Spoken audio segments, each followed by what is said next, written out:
Welcome back. Today we were discussing the heresy of Marcionism and why the early church fathers rejected it. Marcion was the founder of this heretical belief. He was born in 85 AD in Sinope. Sinope is in modern-day Turkey. So Marcion lived under the rule of the Roman Empire. Marcion was as well born into a more Christian household and eventually traveled to Rome in the late 130s AD to further his faith. Marcion started to build somewhat of a following there, but eventually in 144 AD, the Church of Rome excommunicated him as they thought his beliefs were unscriptural. After this took place, Marcion headed back to his home country and established a large following there. In fact, the churches he established there have actually lasted for centuries after his death. Now, what were these beliefs that the Church of Rome were so shocked by that they had to excommunicate Marcion? Marcion proposed that there were two gods, an evil God who created the material world and a good God who sent Jesus to save us. Marcion believed that this evil God was the God of the Old Testament. In fact, Marcion looked down at the Old Testament God and couldn't see how the God of the New Testament, who he saw as loving, was the same being as the Old Testament, who is evil. As you can see, his beliefs fall under more of a Gnostic set of thinking. If you would like to know more about the Gnostics, I made a video about them in the description below.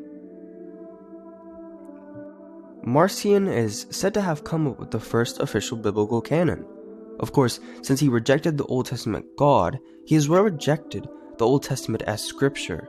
His whole New Testament composed of the Gospel of Luke, although he did edit out the parts that he saw uplifted the Old Testament God.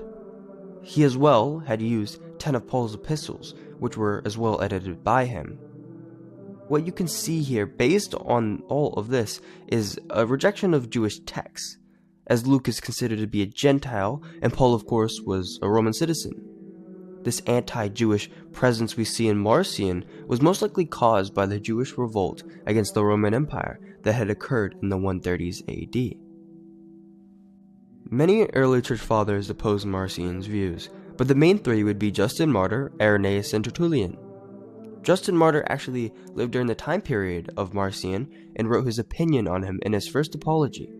For example, Justin Martyr says this about Marcion: "And there is Marcion, a man of Pontus, who is even at this day alive and teaching his disciples to believe in some other God greater than the Creator."